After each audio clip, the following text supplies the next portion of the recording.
So when did the outbreak start? That's unclear. Oh my God. What is it? I don't know. But it's big.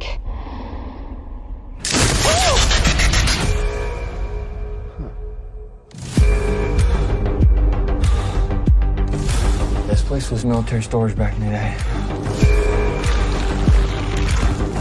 You wanna go down and see it? No. I don't feel so good. Jesus Christ! We have a real problem here. There's like a virus or a fungus. No shit. That's not natural. That fucking deer just took the fucking elevator.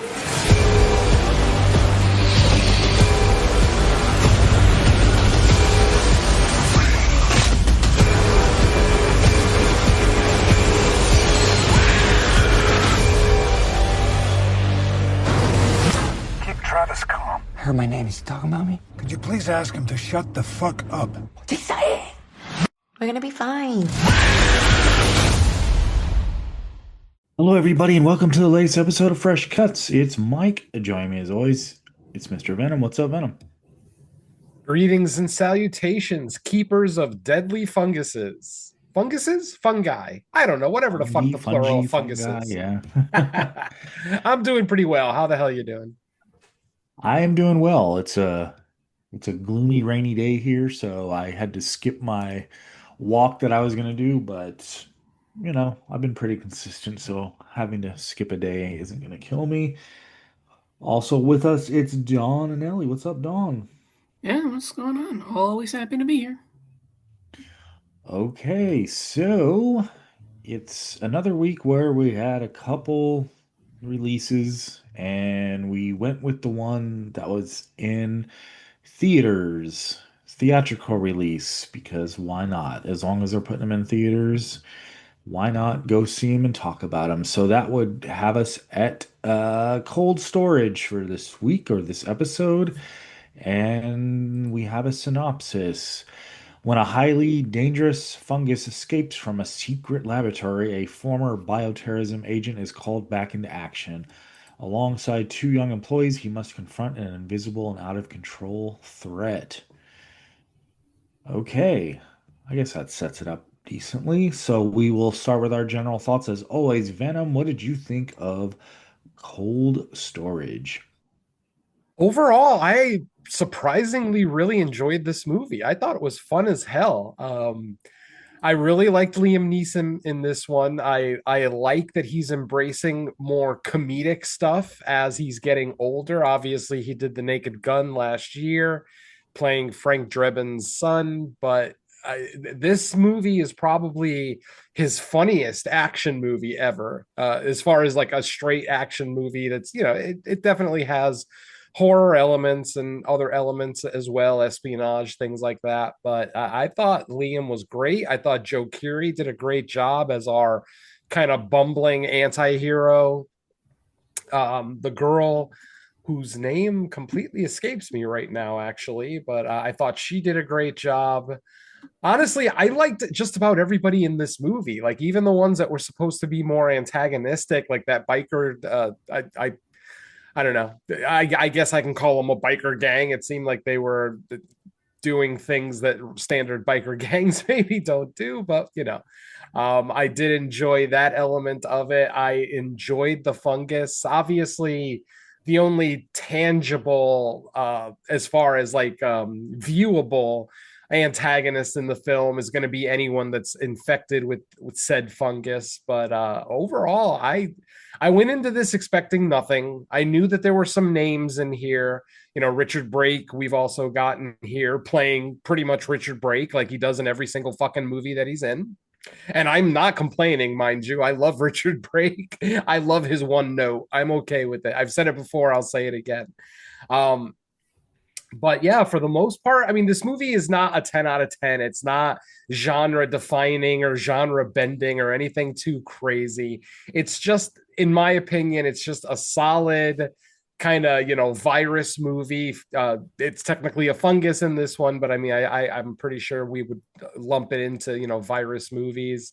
It's fun. It gets to the action right away. The story's not anything too compelling, but I never found myself bored. I never found myself checking my clock. For whatever it's worth, like I said, I know I've said nothing but praise about it, but ultimately I had a good time with it. It's got a really good cold open. It's got the ending is one of the issues I have with the movie is the ending, of course, because they always got to tack on that that the final sting at the end of a movie like this, which you can almost see it coming halfway through the movie. And then the other big issue I have with the movie is the use of CG animals. Every animal in this movie is CG. Now, I understand that you're going to do that with, larger animals like deer and things like that. But I mean, there's a cat in here that could have very easily, they could have gotten a trained cat and just put some prosthetics on it to make it look the way that the CG cat looks in here. There's one scene in this movie where we have a full grown infected deer walking through the storage area, where the pretty much the entirety of this movie takes place, other than the cold open. And it looks pretty bad. I mean, because got the UV lights really bright going inside the building, and it lacks a little bit, but ultimately, this isn't a big blockbuster. This isn't a Spielberg movie, so it's not like I expect perfect CGI, but it would have been nice to see an actual animal in here. And I understand avoiding using real animals is advantageous for the production, no worrying about having the ASPCA on set, no worries about freak injuries to the animals, things like that. And obviously the expense of hiring trained animals. So I understand that there's an advantage, but it just, after a while, every time an animal would show up on screen, it's like, here we go, another CG animal. But ultimately, I'm going to say this was a fun movie, not a top 10 candidate by any stretch of the imagination. I enjoyed just about everybody in the movie, even the kind of human antagonistic characters that we get. I still thought they did a great job with, the material that they were handed. Liam Neeson is always fun. I'm down to watch him anytime I can, get the chance to, especially in an action movie, and especially if that action movie has a little bit of comedy in it. I mean, the best comedy in this movie are lines from Liam Neeson. Just some of the things that he said to higher ups in the movie, some of the conversations, telling one character to shut the fuck up. I mean, that is endlessly funny to me. So yeah, like I said, this movie is not a be all end all. It's not even a vital watch. Like, I'm not even going to say that this movie gets a high recommend, like you need to see it in theaters. No, I mean, you can wait for streaming, but ultimately, it's a fun little virus movie. If you don't, take it too seriously and don't go in with ultra high expectations, I think you're going to walk out having a good time with it, like I did. I just saw it today. Literally, I left the theater about an hour and a half ago, and I saw it with a good crowd, a small crowd. Obviously, a Monday morning crowd isn't going to be very large, but it was a good crowd. They appreciated the comedy. It got a little bit of an applause at the end of the movie. So yeah, overall, I'm going to say, they're not breaking any molds with this movie, but I had a really good time with it. It was fun. Don't know if it's anything that I ever really need to return to, but, for a one-time watch, especially because I was in such a bad mood because of other stuff happening in my life while I was driving to the movie turned my mood around. It put a smile on my face. So honestly, that's all I can ask of a movie like this. So yeah, I'll leave my general thoughts at that. Solid, but not groundbreaking. Fun, but not a masterpiece by any stretch. So I'll leave my general thoughts at that. Okay, let's kick it over to Dawn. What are your thoughts on Cold Storage? Yeah, I'm kind of pretty similar with Venom. I had fun with it, but that's about pretty much all I can say about it. I do like the characters. I do like the interactions they have. Neeson's spectacular. I enjoy his character, and Yeah, the interplay between everybody, you get some fun laughs here and there. The action's fast and frantic. You don't really have like time to breathe. You kind of just like get right into it, and you get all the introductory exposition out of the way as things are going. So it kind of helps to sell what's going on as kind of like, okay, well, we got to capture this because it's going to spread. Here's why, kind of a thing. I do wish that it would have. It, it feels a little overlong, and I think that's one of my main things here is that as much fun as it is to kind of just get right into the action, get right into the effects, and get right into, this outbreak that's taking over the place, it feels a little padded out at times where it just feels like going more for the joke rather than going for, the realism of the storyline. And it kind of just makes the film feel a little overlong. Some of the middle half and going into the third act, it kind of drags a little, and I think that's kind of where Venom is going, where the third act isn't really all that. And I shouldn't say all that, but it kind of feels like it's a bit of a downgrade compared to the first two acts, because that's kind of where it starts to feel its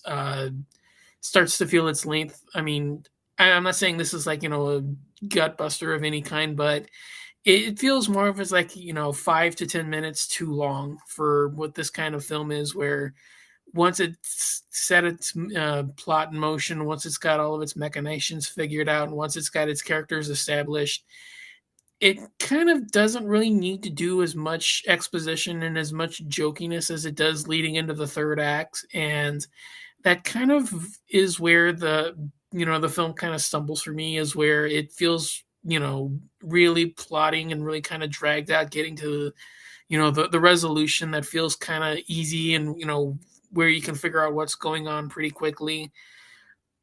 I wouldn't say it's a definite watch by any means. I will say it's my favorite horror comedy of the year, if that means anything. But yeah, I can't say that it was a bad time. I can't say it was a great time. I can just say, yeah, I enjoyed it. Everything looks good. It has the low budget sheen to it, but it's not like it's a detrimental one by any stretch. It looks the part, but it doesn't really like detrimentally affect it. The effects look good outside of the obvious CGI animals that I mentioned, but yeah, it does stuff. It does a lot of things really well, but it doesn't do anything really stand out. And I think that's kind of, again, like the other big issue with it. Nothing really feels like it ever really stands out. Like it's going to be something that you see it once and you're going to forget about it 5, 10 minutes later, or it's not going to be anything that really sticks with you. Maybe some of Neeson's lines here and there, just because they're so absurd, and the situation kind of was like calls for it. But yeah, and that's kind of really all I have to say about it too. I mean, there's kind of not really much here to talk about. Can't really think of much else. I mean, I've mentioned the action, the characters, the comedy. Yeah, I'm kind of struggling for much else to talk about, just because it's stuff that does well, but it's not spectacular or over the top. Like it never really commits to being all out silly, and it never really commits to being all out scary. And it's kind of just in the middle of the road kind of a thing. So yeah, I can't really think of much else. I guess back to you, Mike. Okay. So I'm pretty much somewhere in the range where you guys are. I thought it was like silly fun. I mean, I think it was really seeming to go for like a comedic tone first over everything else, which is okay. I mean, there's plenty of fun horror comedies out there, or comedy horrors. I really, thinking about it now, because it has been a minute since I've seen it, and I saw a few other movies in the theater, so I'm trying to just remember back to this. But I kind of feel like it's the cast that got us into the theater because with a lesser cast, I would almost see this like as a Hulu movie or like a Netflix movie.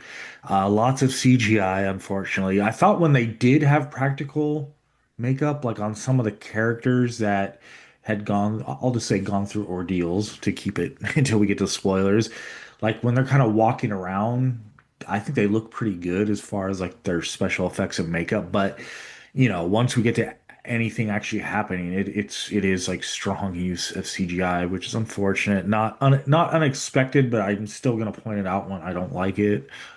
Um, I thought it was I thought it was pretty quick. Well, as far as pace wise, because we get the cold opening that kind of like introduces us to what the the issue I guess is going to be for the movie, and then we get pretty much right into it. I think Liam Neeson in this movie is like really good. Like Venom said, him kind of embracing like roles with more comedy. He's been really good at that. They got the Stranger Things guy in it. I don't even remember his name in Stranger Things because I kind of stopped watching Stranger Things after like I think the second or third season, but I just recognized his face. I thought he was pretty decent actually. Like from I don't have much memory of his acting in Stranger Things, and I haven't really seen him in anything since. Not that he hasn't been, I just can't think Hmm. of anything off the top of my head. But I thought his I acting love, was yeah, fine. I loved him in Stranger Things. He has that great heel turn. His character name is Steve Harrington, by the way. Oh yeah, that's Um, right. Now that you said it because out Steve, loud, it rings a bell. exactly. But like, I love the change between season one and two for that character. Because in season one, he was solidly a human antagonist. I mean, he was a bully. He was flat out a bully. And then by season two, he becomes Dustin's best friend. So it's like, something about his performance. Like he's one of my favorite characters over the 5 seasons of Stranger Things. So yeah, Yeah, I, I do think it's funny in this movie because like he's supposed to be playing a convict, so they're like, let's add like a cheesy tattoo on his neck and I guess give him some like hair dye. I'm like, nah, he still looks like Stranger Things, dude. But um, yeah, I mean, if I had any criticism for it, because like you guys, I don't have a lot to criticize.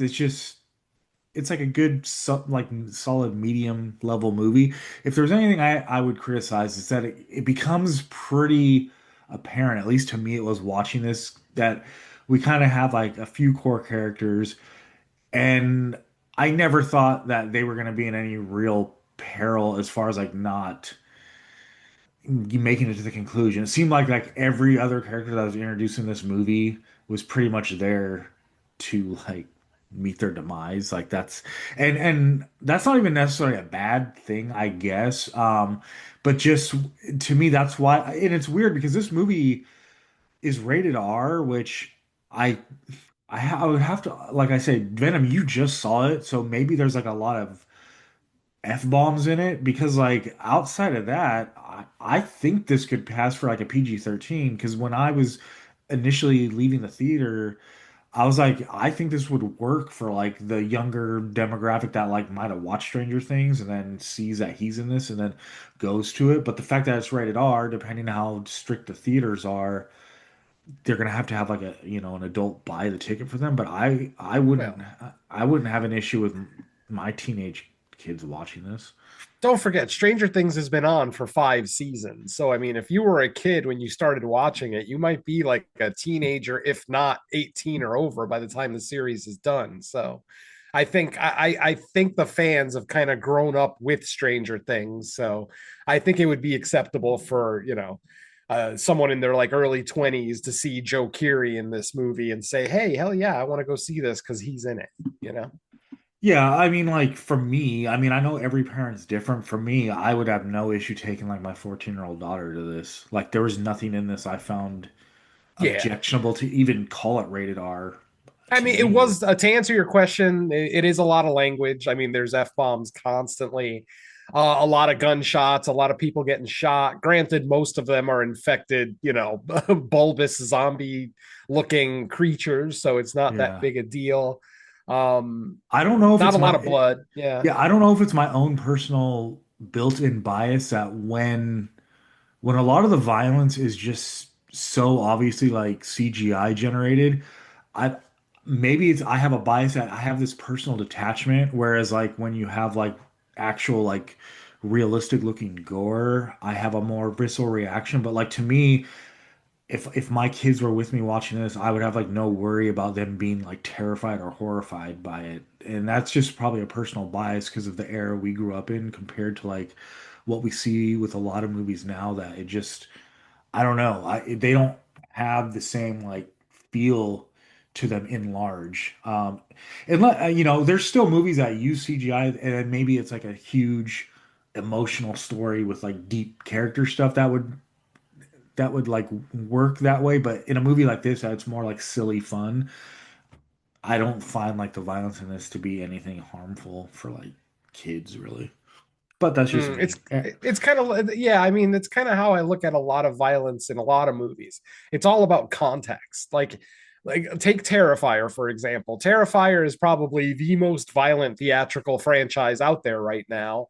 But because of the context of the kills and Art the Clown and everything else, I just don't take it all that seriously. Whereas something like, I don't know, something like Seven, which is, barely a horror movie. Most people would probably say it's not a horror movie, but the kills in there are so much more impactful because they're so much more grounded in reality. Terrifier is so over the top that I just, every time somebody gets cut in half or dismembered or disemboweled, it's just funny to me. You don't take it as seriously as, something that's taking its kills or the context of its kills, much more realistically. So, obviously it might be a bad example because Terrifier is gory as shit, and I understand that. But it's Yeah. like I look at something like an August Underground, which is, objectively not a very good movie, but because of that, kind of guerrilla filmmaking style, those kills are way more impactful and it's just kind of the way that they affect you as opposed to something like a Terrifier, where even though, yes, a couple of dozen people might die in every Terrifier movie, because you're kind of laughing along with Art the Clown, it doesn't affect you as much. So my whole point is I agree with what Mike is saying, that I think this movie is fine for kids. Yeah, yes, there's language, but I mean, the average junior high kid probably hears just as many F bombs at school on any given day. So yeah, I'd be okay with it too. Yeah, to me, the language barrier, or not barrier, but the issue would be the biggest discretion for each individual parent. That, other than that, I'm just like, yeah, we're good. But Mm-hmm. yeah, so overall, fun movie. I think it works for like all the crowd, like all the demographics, all the crowd. Um, yeah, not terribly deep. It's like you get what it's gonna be.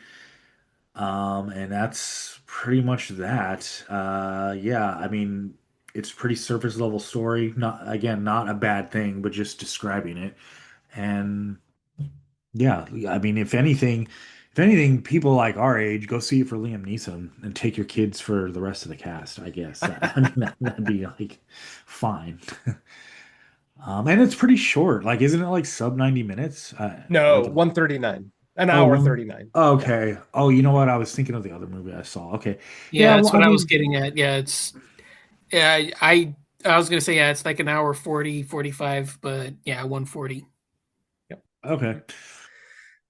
As far as general thoughts, yeah, I think that's it. Um, just a fun comedic horror movie, and if you're in the mood for that, I think it does the job it's supposed to do.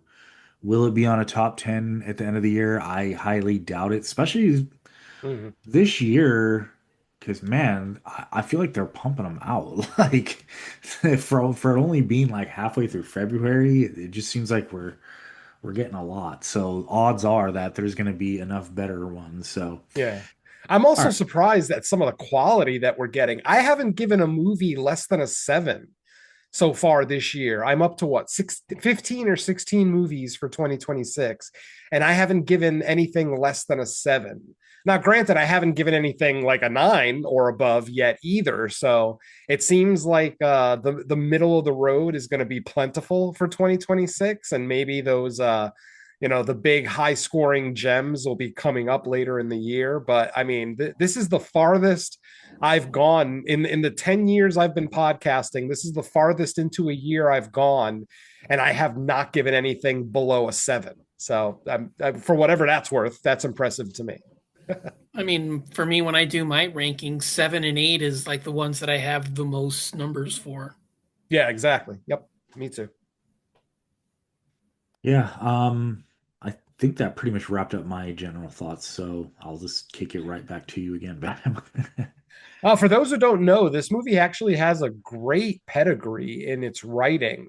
This book, or excuse me, this movie is based on the book of the same title, Cold Storage, by Mr. David Koepp. For those who don't know who David Koepp is, he is a prolific screenwriter. I mean, he wrote the first Spider-Man movie, the first Sam Raimi movie. He wrote Jurassic Park and The Lost World. He wrote Carlito's Way. He wrote The Shadow. He wrote Death Becomes Her, Toy Soldiers. Like this guy, and then more recently, Indiana Jones and the Kingdom of the Crystal Skull, which obviously, left us a little but he wrote Angels and Demons, which is my favorite of the Dan Brown trilogy of the movies. Angels and Demons was my favorite. He also did Premium Rush, which was a pretty decent movie. Sadly, he did the 2017 Mummy, but I'll forgive him for that. And he also did Presence from what, last year or the year before, that ghost story that doesn't really lean into horror as much as I would have liked, but I genuinely enjoyed that movie a lot. So to actually get this guy to actually write the screenplay for the book that he wrote, maybe is why a lot of us are kind of on board for this one. Like I had no issues with the writing in this movie, no issues with the storytelling. Like it all worked for me. I do agree with Don. Maybe, you could have trimmed maybe 8 to 10 minutes off of the movie, but ultimately I'm not going to complain that much about it. An hour 40 is not that big a deal for me. I mean, I almost anticipate spending 2 hours at a theater regardless. So, an hour 40 ain't bad. And like I said, it's got some good pacing. There's not a whole lot of slow scenes. I mean, yes, there's going to be character development, but ultimately, since I liked all the characters in this movie, I'm not going to complain about the character development. Now, to Mike's comment about Travis, or Tea Cake, as he's called throughout the movie, and him being a criminal. I mean, he kind of gave the story that he was just a victim of circumstance. He was the inadvertent getaway driver of a convenience store robbery that he didn't even know was happening. So he was basically a patsy. And to me, he looks like a patsy. So, in all honesty, I think that actually fits. Because, I mean, it's not like he was a hardened criminal. It's not like he went up for armed robbery.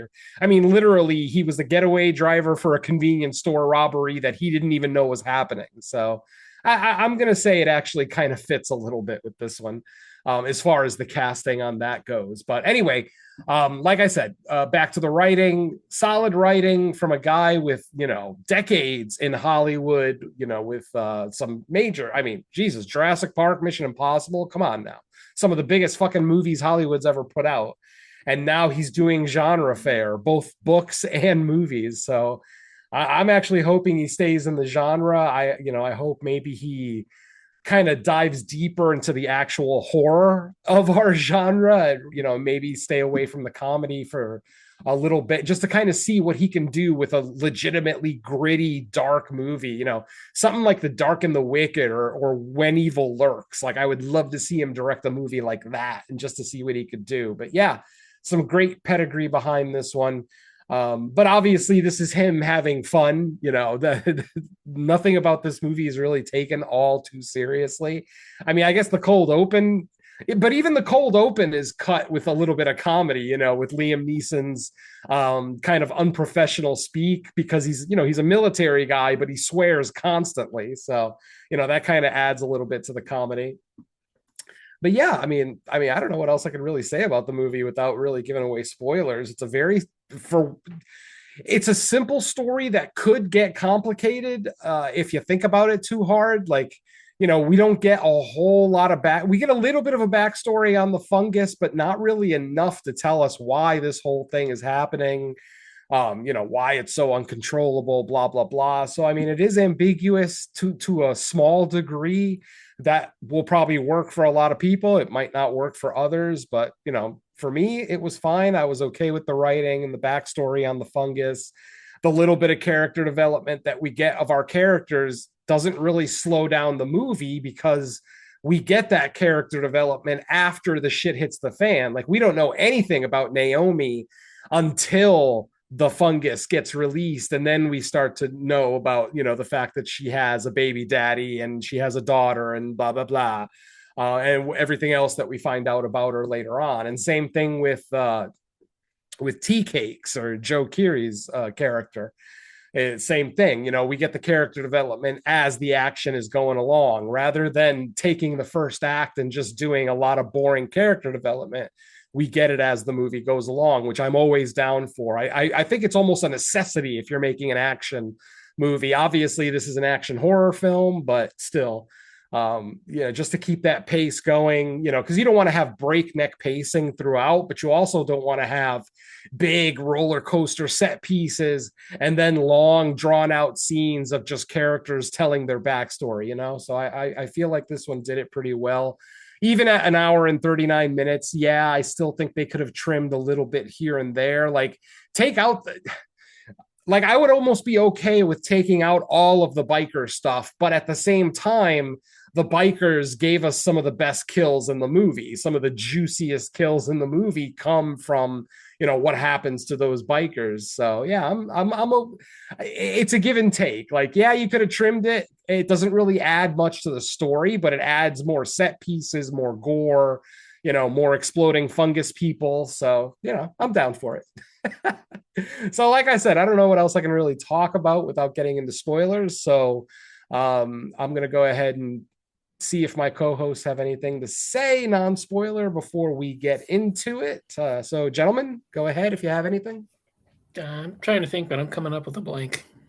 Yeah, nothing for non-spoiler. All right, well, let's go ahead and get into our spoiler talk. I'll give you just a quick synopsis of the film.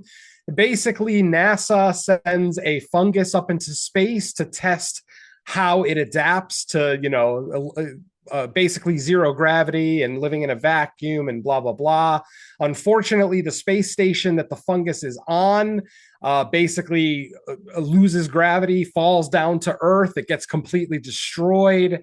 They think that they collected up all the pieces of the space station, but one tank ended up falling somewhere in Australia, whereas the majority of the space station landed in the Indian Ocean. One tank fell in Australia. A local found it, decided, since it had NASA branding all over it, he decided to keep it and try to, create like a museum piece in his neighborhood. Unfortunately, something does escape the tank, ends up wiping out everybody in this very small town. It's like a town of like maybe 13 people or something, 16 people, I think they said. But when we find out that virus is here, with the cold open, we see Liam Neeson, his partner, and Sosie Bacon basically trying to figure out what's going on. Sosie Bacon ends up being the one that kind of inadvertently releases the fungus. She gets infected, and then basically in the hopes of not spreading the fungus, she ends up committing suicide. The town is then wiped clean with a nuke, but then unfortunately the sample that Sosie Bacon's character took out ends up surviving, blah, blah, blah, blah, blah. And then years pass, and the military facility that's storing it, hence the cold storage title, basically gets decommissioned, and they end up forgetting about the virus. The government ends up selling the property to a private business person who ends up making it a storage facility. So now it's basically just a facility filled with storage units.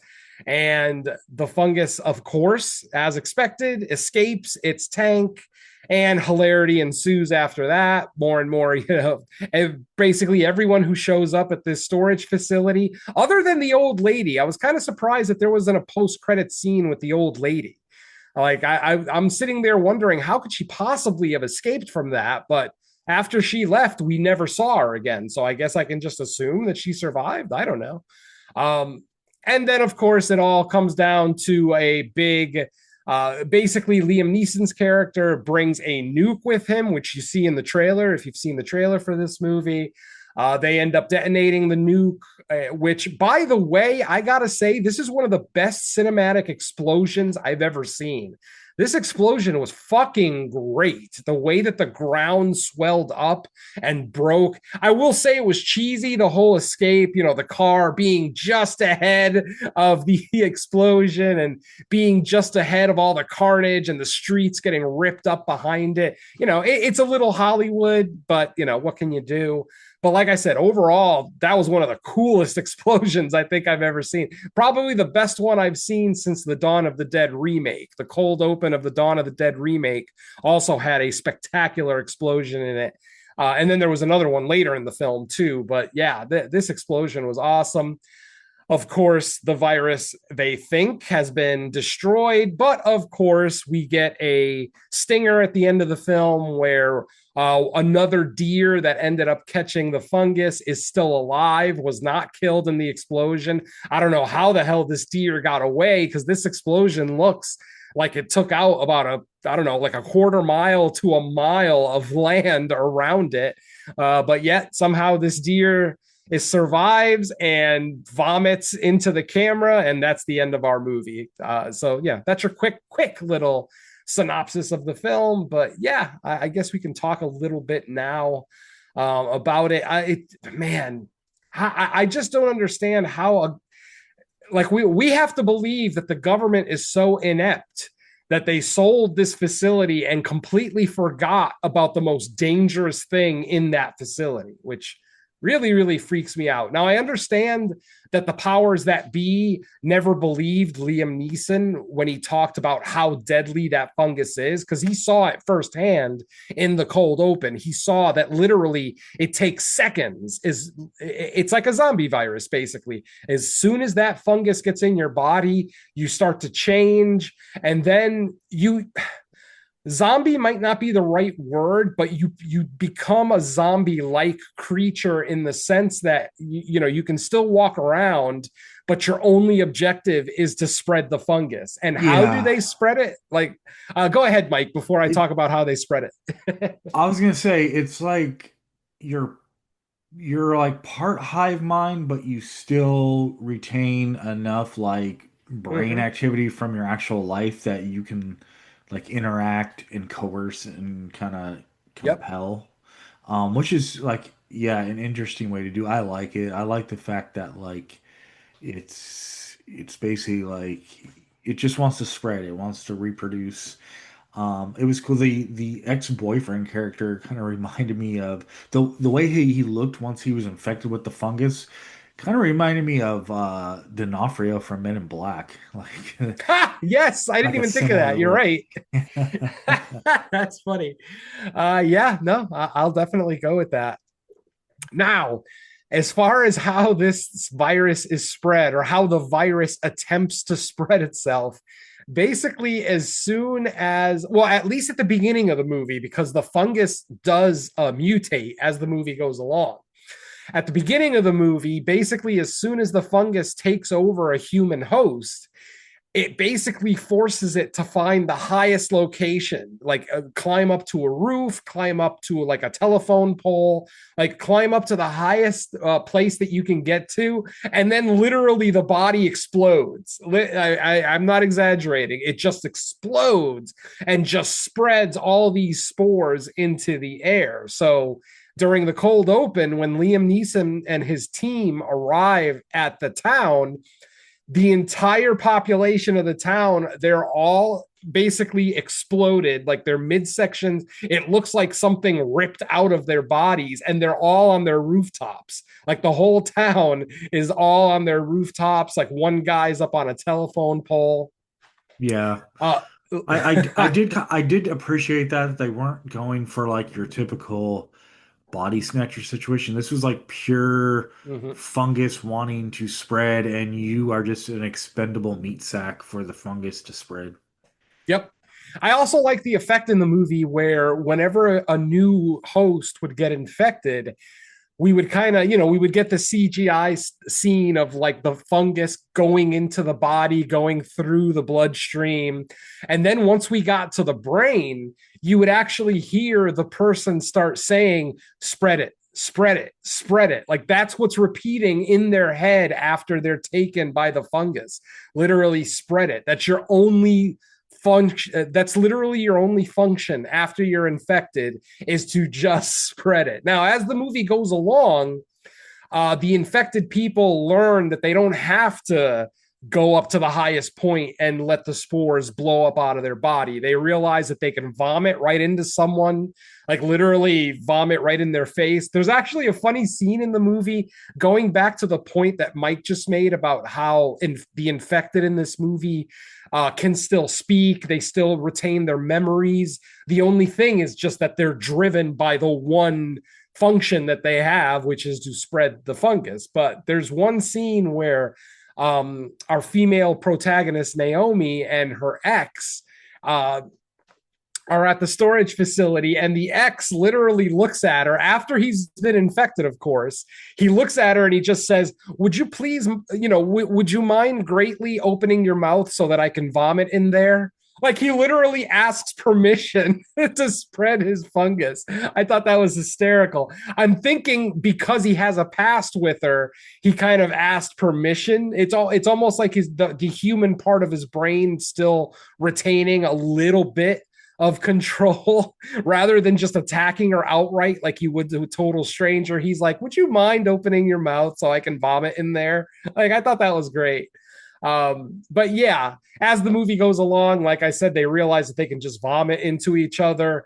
They also realize that the fungus can travel on its own. Like once the body explodes, we actually see it on the ground spreading, like it's spreading out. And obviously, there's well, not obviously, but there is an aspect of the film where if it gets wet, if it somehow gets itself to water, that it literally spreads faster. And guess what? It rains that night. Oh, who'da thunk?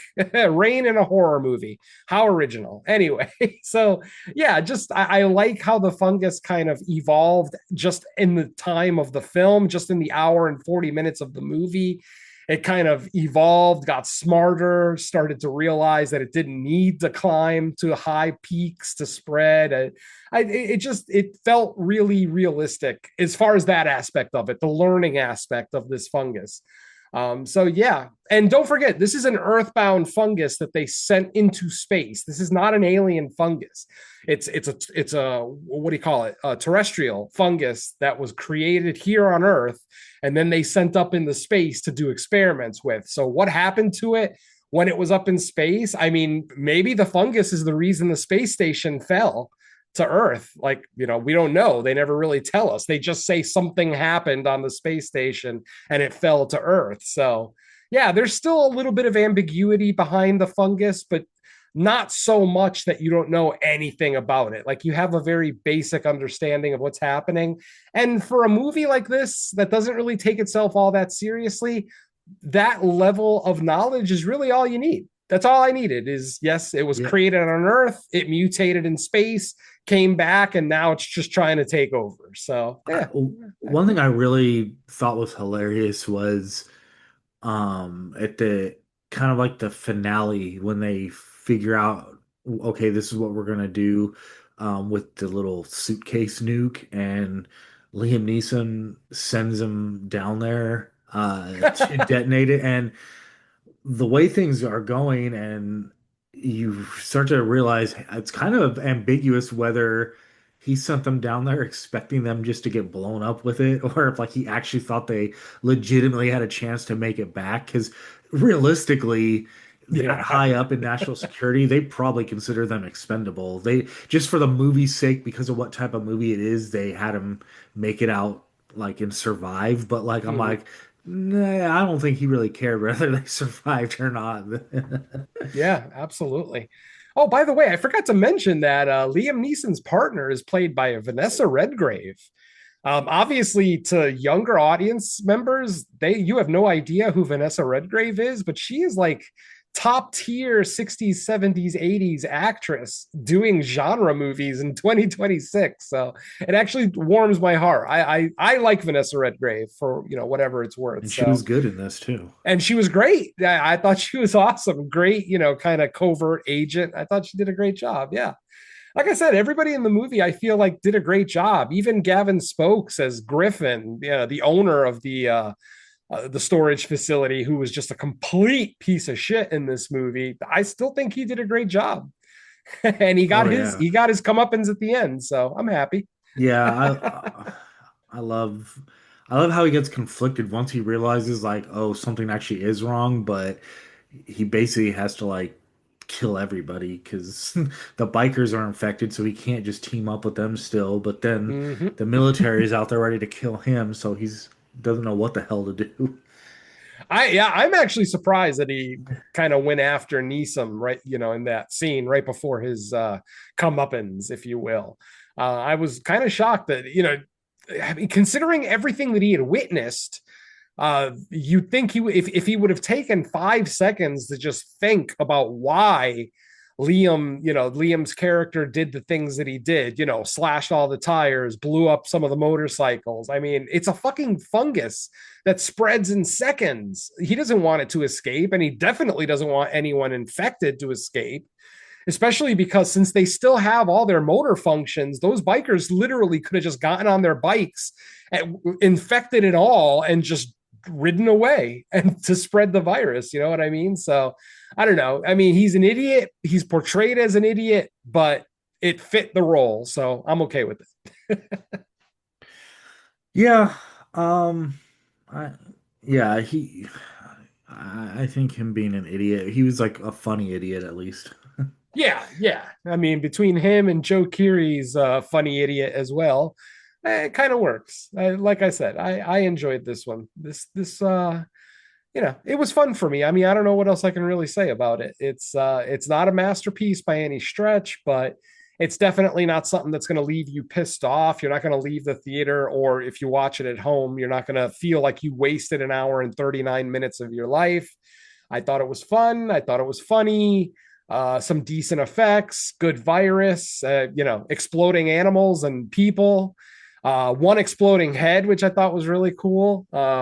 Because the skull didn't explode. Like that was cool. When the black girl's head exploded, it was like the flesh exploded, but the skull stayed intact. So she Hmm. basically looked like the headless horseman when it was done.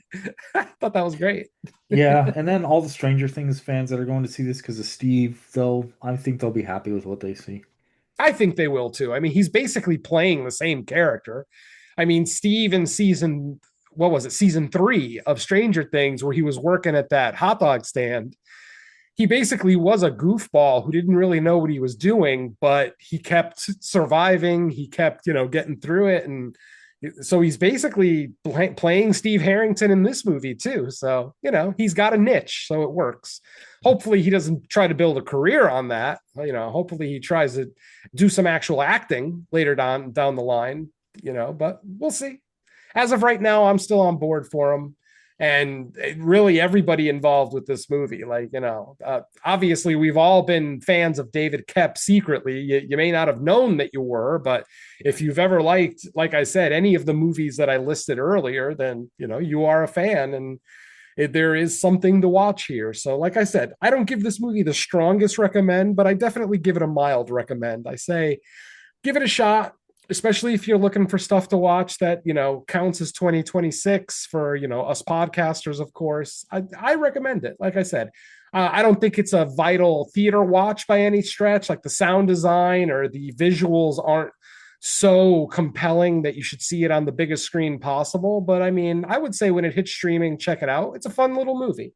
And as long as that's Yeah. all you're expecting is a fun little movie, I don't think you'll be disappointed. I like Georgina Campbell too. She kind of reminds me of like a of Mhm. Rosario Dawson when she was younger. Like she has a Definitely, similar like look. kind of Rosario Dawson in what do you call it? Death Proof, kind of. Yeah, Yeah. the tough, good looking chick. Because I mean, yeah. And by the way, this is the girl from Barbarian. Hmm. If we, I don't think we've mentioned it yet, but yeah, um, yeah, girl from Barbarian. Great job in Barbarian, and great job here. So I'm a fan. Cool. All right. Well, if Oh, and that's by the way, Mike said that this was our one of our only options this week. There actually were three genre films that open in theaters this weekend. It's just that two of them didn't have a lot of screenings, so I wasn't able to really catch them. The other two were The Observance, which looks like it's a cult movie based on its synopsis. And then the third one was something called The Mortuary Assistant, which was the of the three, that was the one I wanted to see the was that most, but based on the video game?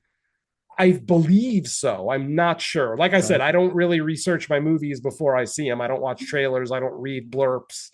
If I was not, really hoping yeah. to be able to see that one just based on its synopsis.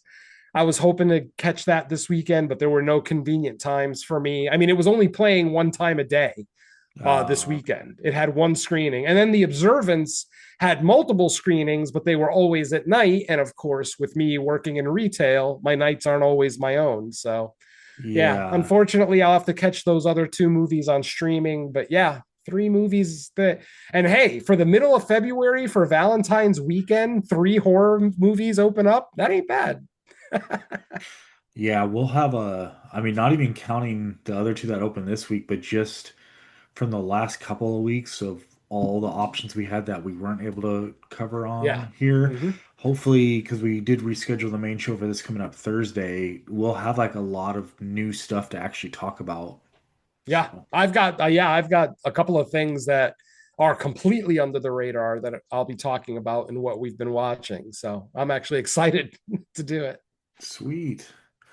All right, well, that's gonna wrap it up. The spread is over. We have contained the episode. And is there anything else anyone's been on since that needs to be brought up today? Nothing from me, just the same thing from last week.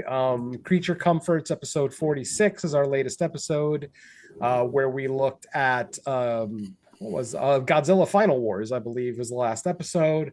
We do have our next movie picked, but we'll keep it under our hat for now.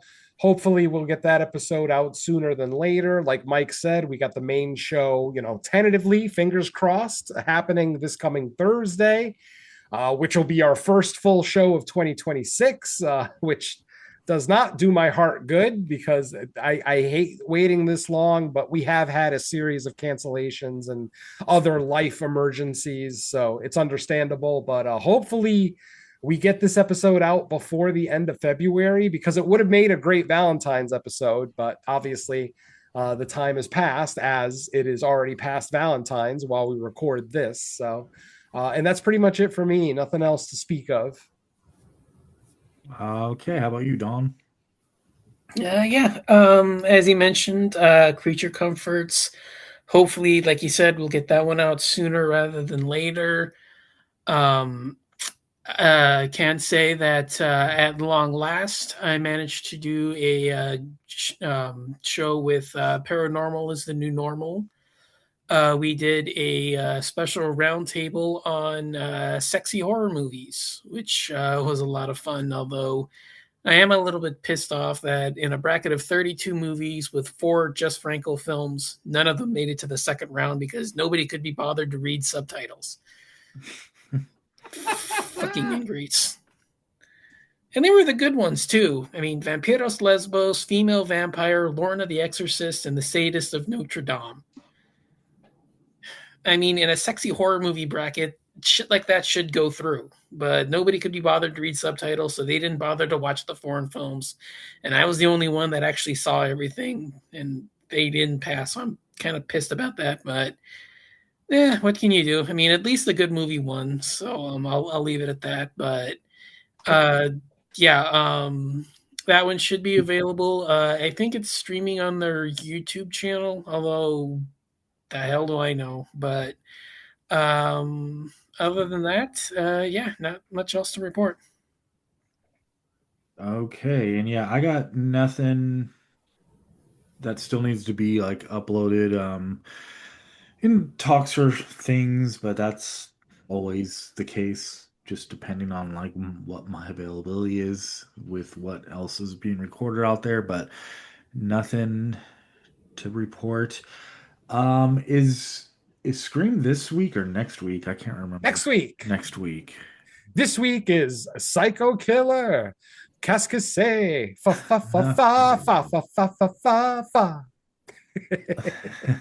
The Talking Heads concert movie, are you saying is this week? I'd be down to watch that, but no, alas, it is Psycho Killer, which I know nothing about, but I love the title. So